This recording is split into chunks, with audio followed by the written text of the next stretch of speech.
23వ అధ్యాయం 43వ వచనం చదువుకున్నాం. అందుకైనా వానితో నేడు నీవు నాతో నేను కూడా పరదేశంలో ఉండువని నిశ్చయముగా నీతో చెప్పుచున్నాను.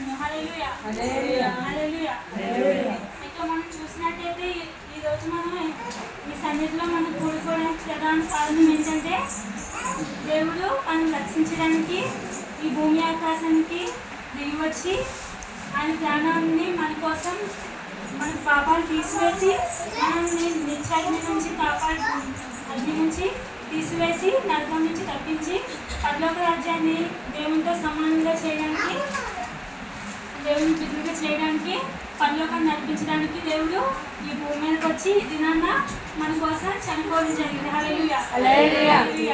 మనం పొందడం జరిగింది. మనం ముందు వచ్చిన చూసుకున్నట్టయితే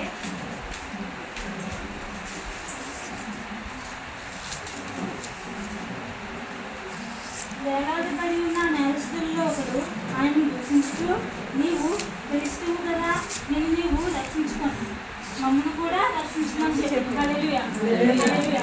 దేవుని యేసయ్య గారిని సిలువ వేసినప్పుడు ఆ పక్కన చెరువు పక్కన మనం ఇద్దరు మనుషుల్ని చూస్తున్నాం.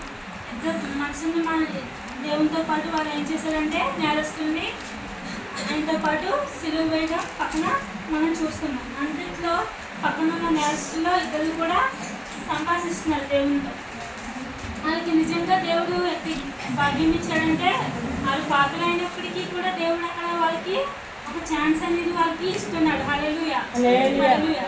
మీరు ఎవరైనా యేసయ్య గారితో మాట్లాడారండి అంటే ప్రార్థన ద్వారా ఈ మధ్య దేవుని సేవకులు కానీ, దేవుని భక్తులు కానీ, దేవుని విశ్వసించిన వారు కానీ మాట్లాడుతున్నారు. ఆ టైంలోని దేవునితో మాట్లాడిన వాళ్ళు, ఆయనతో నివసించిన ఆయన శిష్యులు, ఆయన కుటుంబాలు, ఆయన గ్రామస్తులు, అలాగే ఆయన పక్కన సిలువ పైన వాళ్ళిద్దరికీ కూడా ఒక ధన్యత కలిగింది. ఏంటి? దేవునితో మాట్లాడగలిగారు. హల్లెలూయా. వాళ్ళ పాపలైనప్పటికీ కూడా వాళ్ళకి దేవుడు ఏ భాగ్యం ఇచ్చాడంటే లాస్ట్కి వాళ్ళ ప్రాణం పోయే లాస్ట్ వరకు కూడా వాళ్ళకి ఒక చిన్న అవకాశం అంటే దేవుడు ఆ నేరస్తుల్లో ఒకరికి దయచేశాడు. హల్లెలూయా. అందులో ఇద్దరు నేరస్తుల్లో ఒకడు దేవుడిని దూషిస్తున్నాడు. అన్ని హింసించిన ఆ రోమన్ సైనికుల్లాగా అతను ఏం చేస్తున్నాడంటే అపహాస్యం చేస్తున్నాడు. అది కూడా అది మోస్తున్నాడు కాబట్టి, సులభాన్ని పొందుతున్నాడు కాబట్టి వాడికి చాలా బాధగా ఉండడం కలిగి, ఎందుకంటే ఆడ నొప్పి నుంచి నువ్వు నజరేయుడైన దేవుని కాబట్టి నేను రక్షించుకొని నన్ను రక్షించు అంటున్నాడే తప్పించి వాడు అక్కడ పశ్చాత్తాపం వాడిలో లేదు. హల్లెలూయా. కానీ మనం మొదటి మాట చూసినట్లయితే తండ్రి మీరు ఏమి చేస్తున్నారో మీరు ఎదగం కనుక మీరు శ్రమించమని దేవుడు మొదటి వాక్యం ఎలాగైతే చెప్పాడో అప్పుడు ఇంకొక దొంగ పక్కన ఉన్న దొంగ దేవుని వైపు చూస్తున్నాడంట. హల్లెలూయా. అతను కూడా బాధలో ఉన్నాడు, అతను కూడా సిలువమరణం పొందుతున్నాడు. కానీ అతను బాధలో వచ్చి దేవుడిని దూషించట్లేదు. దేవా నువ్వు నేను రక్షించుకొని నన్ను కూడా రక్షించమని ఇంకొక దొంగలాగా అతను చెప్పట్లేదు. కానీ ఇతను ఏం చేస్తున్నాడంటే దేవుని వైపు తేల్చి చూస్తున్నాడు.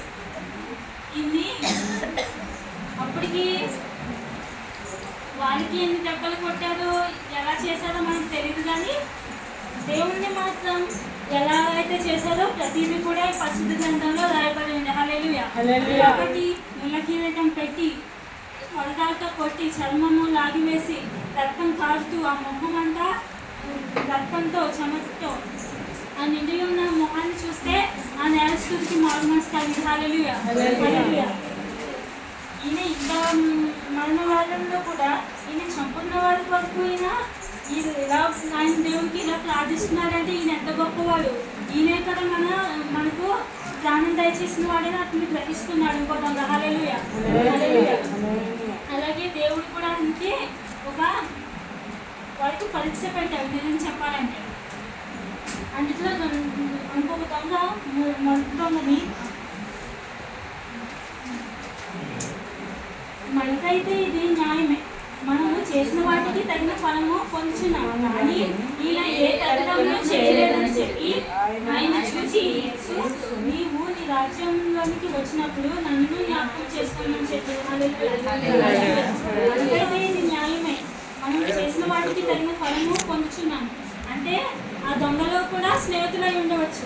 వాళ్ళిద్దరు చేసిన పని వాళ్ళిద్దరికే తెలుస్తుంది. హల్లెలూయా హల్లెలూయా. అంటే మరణ శిక్ష విధించారంటే చాలా దొంగతనాలు చేసి ఉండొచ్చు, చాలా మంది చంపేసి ఉండొచ్చు, చాలా తప్పుడు పనులు చేసి ఉండొచ్చు ఆ దొంగలిద్దరు. కాబట్టి మనకైతే తగిందే. నువ్వు ఈయన చూస్తున్నావు కదా, ఈయన ఏ తప్పుదనూ లేదు, అలాంటి నువ్వు ఈయన్ని అలా అనడం తప్పని గర్దిస్తున్నాడు. హల్లెలూయా హల్లెలూయా. బుద్ధి చెప్తున్నాడు. మొదటి దొంగకి రెండవ దొంగ బుద్ధి చెప్తున్నాడు. దేవుని మొహం చూసినప్పుడు అతనికి ఏమొచ్చిందండి? దేవుడు అతని మనసు తెచ్చినప్పుడు అతను మారు మనసు మనసు దయచేశాడు. హల్లెలూయా. దాన్ని విడిచిపెట్టకుండా అతను ఏం చేసుకున్నాడు? సమయాన్ని వృధా చేసుకోలేదు. అతను ఫస్ట్ దొంగలాగా రెండవ దొంగ విడిచిపెట్టేయలేదు. హల్లెలూయా. గ్రాప్ చేసుకున్నాడు. అలాగే మనం చూసుకున్నట్లయితే అలాగే దేవుడు చాలా అవకాశాలు కూడా దేవుడు అందజేస్తున్నాడు. హల్లెలూయా హల్లెలూయా. రెండవ దొంగని మొదటి దొంగని రెండవ దొంగ ఎలాగైతే గర్దించాడో అలాగే యేసయ్య గారు వాళ్ళిద్దరికి కూడా ఒక ఛాన్స్ ఇవ్వడం వల్ల ఒక దొంగ ఏం చేశాడంటే ఆ ఛాన్స్ని పట్టుకొని గ్రాప్ చేసుకొని అతను రక్షణ వైపు అడుగు వేశాడు. హల్లెలూయా. అలాగే మనం చూసినట్లయితే యేసయ్య గారు కూడా చాలా మందికి చాలా అవకాశాలు ఇచ్చారు. మరి ఇక్కడ మొదటి కొన్ని వచనాలు పైకి చూసినట్లయితే దేవుని శిక్ష గురించే ముందు బరబ్బను మాకు విడుదల చేయమని ఆ ప్రజలు కోరారు. మాకు దేవునికి మరణ శిక్ష విధించండి, మాకు బరబ్బని విడుదల చేయండి అని వాళ్ళు దేవుని ప్రజలే వాళ్ళని అడగ్గా దేవుడు బరబ్బకు కూడా అక్కడ ఏం జరిగింది? అతను దేవుని ప్లేస్ లో అతనికి మరణ శిక్ష పడాలి. అతనికి కూడా ఒక లాస్ట్ ఛాన్స్ లభించింది. హల్లెలూయా.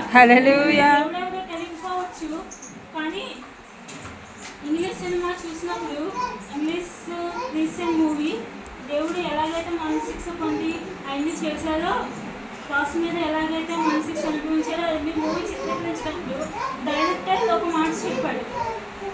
మేము ఆ సన్నివేశాన్ని తీసినప్పుడు ఆ సీన్ ప్రకారం బరబ్బ అతను దేవుని మోక్ చేస్తూ నవ్వుతూ అతను చూడాలి. యేసయ్య గారు ఆయనకేమో దెబ్బలు తగిలేసి ఉన్నాయి, ముళ్ళకి రకం పట్టుబడింది, నడవడానికి కూడా ఓపిక లేకుండా ఉన్నారు. యేసయ్య గారు ఖర్చు చేసి ఆయన నటిస్తున్నాడు. కానీ బరబ్బ అలా వచ్చినప్పుడు ఆ సన్నివేశాల్లో మనం లైవ్లో చూసినట్టయితే ఆ సినిమా చూసినప్పుడు బిహైండ్ సీన్స్లోని బరబ్బ ఒకసారి దేవుడిని ఇలా చూస్తాడు నవ్వుతూ, నువ్వు మరణ శిక్ష అనుభవిస్తున్నావు, నేను ఇప్పుడు విడుదల పొందాను అని ముందు మోక్ చేస్తాడు. కానీ మళ్ళీ ఒకసారి అలా వెనక్కి తిరిగి చూసినప్పుడు అతను మళ్ళీ నవ్వుతాడు, హ్యాపీ ఫేస్ పెడతాడు విడుదల పొందాను.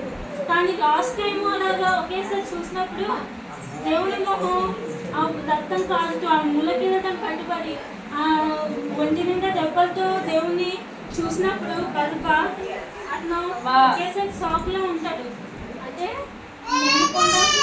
పొందుతున్నాడు, ఆయన నాకు కూడా రక్షణ అనుగ్రహించాడు, నాకు కూడా ఛాన్స్ ఇచ్చాడని అతను మానవ మనసు కలిగి దేవుని తెలుసుకున్నట్టు ఆయన సాక్ష్యం చెప్పాడు. ఆ సాక్ష్యం చెప్పాడు. కాబట్టి ఆ సినిమా తీస్తుంటే ఒక పాపాత్మకి ఏమిటి దొరికింది? రక్షణ దొరికింది. ఆ సినిమాలో నటించిన చాలా మందికి కూడా ఏం దొరికిందంటే రక్షణ దొరికింది. హల్లెలూయా. కాబట్టి మనం చూసుకున్నట్లయితే అలాగే ముందు అధ్యాయంకి వెళ్ళినట్లయితే యేసయ్య గారు వచ్చినప్పుడు కొద్ది చక్క దగ్గరికి దేవుడు వచ్చాడు. హల్లెలూయా. అతనికి దేవుడు ఏమి ఇచ్చాడు? అవకాశం ఇచ్చాడు. అతను టెస్ట్ చేయడానికి వెళ్ళాడు దేవుడు. అలా వెళ్తూ దేవుడు టెస్ట్ చేయడానికి వెళ్ళినప్పుడు కొద్ది చక్క ఏం చేశాడు? అతను కూడా రక్షింపబడ్డాడు. హల్లెలూయా. హల్లెలూయా. ఒప్పుకొని ఆయన చేసిన తప్పులు ఒప్పుకొని దేవుని నమ్మి దేవుని తెలుసుకొని ఆయనకు కూడా రక్షణ వచ్చింది. హల్లెలూయా. హల్లెలూయా. అలాగే తప్పైన కుమారుడు ఆసనంతా తీసుకెళ్ళి వ్యసనం చేసి తిరిగి వచ్చి ఏం తినడానికి లేక తండ్రి దగ్గరికి వస్తే తండ్రి చిన్న కుమారుని చేర్చుకున్నాడా లేదా? చేర్చుకున్నాడు. అక్కడ మనకి ఏం కనిపిస్తుందండి? ఒక తండ్రి కుమారుడు కనిపిస్తలేదు మనకి, ఆ దేవాదేవుడు కనిపిస్తున్నాడు. హల్లెలూయా. ఆ దేవాదేవుడు కనిపిస్తూ పాపాత్మలు మనల్ని పోలిక అది చెప్పబడింది. హల్లెలూయా. మనం కూడా దేవుడు ఎన్నో అవకాశాలు ఇచ్చేసినా కానీ మనం వాటిని తెలుసుకోలేకపోతున్నాం. ఇంకా రోజులు ఉన్నాయి కదా, ఇంకా బ్రతుకుంది కదా, ఇంకా సంవత్సరాలు ఉంది కదా.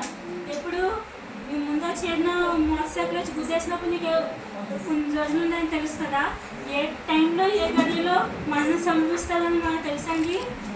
మనం చక్కగా తిరుగుతున్నాం, చక్కగా వెళ్తున్నాం, వస్తున్నాం, మనం పనులు చేసుకుంటున్నాం.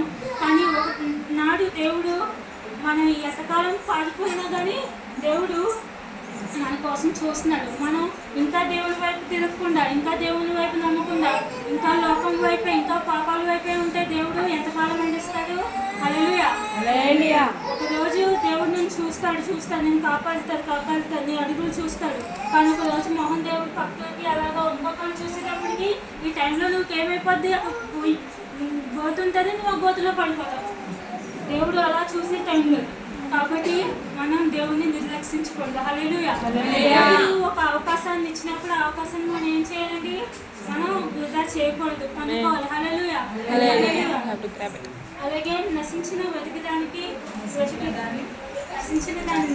వెతికి రక్షించడానికి దేవుడు హల్లెలూయా ఈ లోకానికి దయచేశాడు. హల్లెలూయా. మనం దేవుని యందు విశ్వసించాలి, మనం దేవుని అడుగు జాడలో నడవాలి. హల్లెలూయా. అలాగే ఇక్కడ రెండవ విధంగా ఈ లోకంలో ఆ రోమన్ సైనికులు శరీరానికి మాత్రమే గాయం చేయగలరు. హల్లెలూయా. ప్రాణం తీసేయగలరు, గాయం చేయగలరు, కొట్టగలరు, అవమానించగలరు. మన ప్రాణం తీసేస్తే ప్రాణం పోతుంది. కానీ ప్రాణం ఒంటి వరకే, మన బాడీ వరకే మన ప్రాణం. కానీ ఆత్మకి చావు లేదు. కానీ మనం దేవుని తెలుసుకోకపోతే మన ఆత్మ ఎక్కడికి వెళ్తుంది? నరకంలో పడివేయబడతారు. అక్కడ ఏముంటుందండి? నిత్యాగ్ని ఉంటుంది. హల్లెలూయా. కాబట్టి దేవుడు మనల్ని నరకం నుంచి తీసివేసి ఆయన రక్షించడానికి ఈ భూలోకానికి మన కోసం వచ్చాడు. హల్లెలూయా. అలాగే ఇంకే ప్రతి ఒక్కరికి కూడా దేవుడు ఏం చేస్తున్నాడంటే ఆయన మారడానికి ఒక ఛాన్స్ ఇస్తున్నాడు. హల్లెలూయా. రెండవ విధంగా దేవా నువ్వు పరదేశంలో అందుకు నేను నీవు నాతో కూడా పరదేశంలో ఉండవని నిశ్చయంగా నీతో చెప్తున్నాను. అందుకు ఆయనను చూసి యేసు నీవు నీ రాజ్యంలోనికి వచ్చినప్పుడు జ్ఞాపకము చేసుకొని మనను నీ రాజ్యంలోనికి వెళ్ళినప్పుడు నన్ను జ్ఞాపకం చేసుకుంటుంది అని ఆ దొంగ మొదలుపెట్టినప్పుడు దేవుడు అతనికి ఏమి ఇచ్చాడండి? రక్షణ అనుగ్రహించాడు.